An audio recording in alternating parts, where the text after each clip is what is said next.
Assalamualaikum warahmatullahi wabarakatuh. Welcome back to my YouTube channel. Ini saya sendiri Nurul Fatana Al-Fikriyah bersama rekan saya Fiqo Amalia Hairun Nisa akan membahas seputar pertanyaan dari materi kami sebelumnya mengenai haji. Baiklah, langsung saja kita masuk pada pertanyaan pertama. Ini saya akan menjawab pertanyaan dari saudari Anis Adila dari kelompok 4. Bagaimana hukum melaksanakan haji dengan memakai uang haram? Jelaskan dan berikan dalil ataupun hadisnya. Mengenai hal ini ada dua pendapat. Pertama, Imam Ahmad Ibn Hambal dan pengikutnya berpendapat bahwa berhaji dengan uang haram adalah tidak sah. Dengan demikian, orang yang melaksanakannya tidak mendapat pahala bahkan berdosa. Pendapat kedua, Imam Muhammad Ibn Idris Al-Syafi'i, Malik Ibn Anas, dan Abu Hanifah serta kebanyakan ulama terdahulu menyatakan bahwa berhaji dengan uang haram adalah sah, tetapi haram. Atau menurut istilah Abu Hanifah makruh tahrim. Yang haram bukanlah hajinya, melainkan penggunaan uang yang diperoleh dengan jalan atau cara yang haram. Orang yang berhaji tersebut sudah dianggap sah melaksanakan ibadah haji, meskipun hajinya tersebut tidak diterima dan tidak berpahala. Hal ini karena gugurnya kewajiban didasarkan pada sahnya perbuatan, yaitu terpenuhinya syarat dan rukun, sedangkan diterimanya suatu perbuatan didasarkan pada hal-hal lain seperti halalnya uang dan keikhlasan.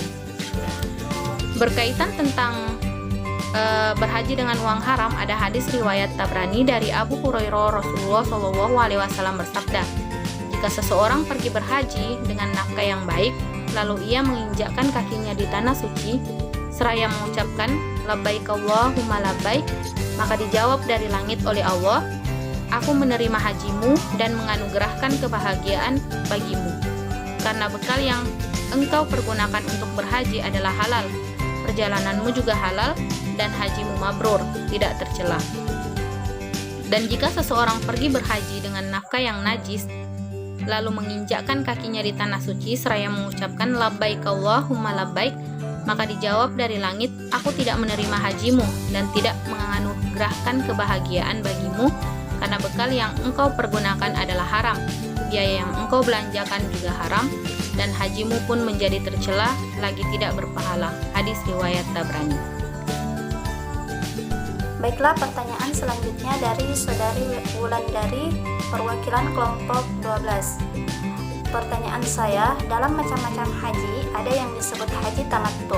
Yang pertama, kenapa dikatakan tamattu dan mengapa haji tamattu dikenakan denda? Nah, kalau dilihat dari artinya, tamattu adalah bersenang-senang. Jika dikaitkan dengan ibadah haji, merupakan diawali dengan pelaksanaan umroh ketika jemaah haji sampai di tanah suci. Setelah umroh menggunakan pakaian ihram, bisa kembali menggunakan pakaian biasa dan melakukan berbagai aktivitas. Barulah ketika jadwal ibadah haji dimulai, kembali berpakaian ihram dan ikut tata cara haji. Inilah beberapa kelebihan dari haji tamattu. Di antaranya bisa melakukan banyak aktivitas usai umroh tamattu sambil menunggu pelaksanaan haji. Bahkan bagi suami istri bisa melakukan qim selama masa menunggu jadwal haji tersebut. Adapun pertanyaan mengenai mengapa haji tamattu dikenakan denda, nah inilah konsekuensinya. Ketika mengerjakan haji tamattu, akan ada diwajibkan membadam atau denda berupa kurban atau sembelih 1 ekor kambing karena melepaskan pakaian ihram.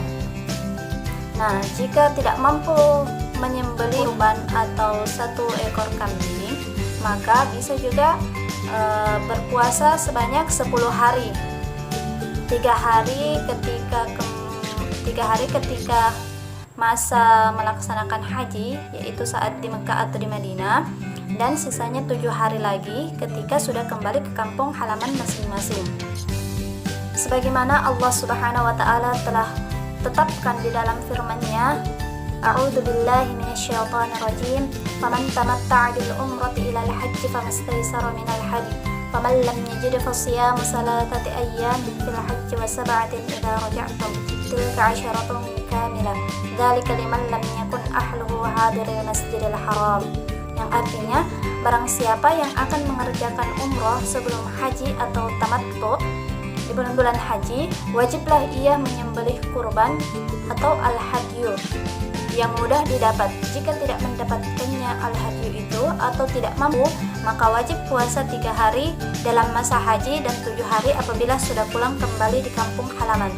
Itulah 10 hari yang sempurna. Demikian itu bagi orang-orang yang keluarganya tidak berada di sekitar Masjidil Haram. Terjemah Quran Surah Al-Baqarah ayat 196. Selanjutnya saya akan menjawab pertanyaan dari saudari Rizky Sekar Arum dari kelompok 10 tentang bagaimana hukum melaksanakan haji bagi wanita yang sedang haid. Jika wanita telah berihram untuk haji lalu ia mendapati haid, maka ia tetap berihram sebagaimana yang lainnya. Ia melakukan semua amalan haji. Yang tidak boleh dilakukan oleh wanita haid hanyalah tawaf keliling Ka'bah. Ketika Aisyah radhiyallahu anha haid saat haji, Nabi SAW bersabda padanya, "Lakukanlah segala sesuatu yang dilakukan orang yang berhaji selain dari melakukan tawaf di Ka'bah hingga engkau suci." Hadis riwayat Bukhari dan Muslim.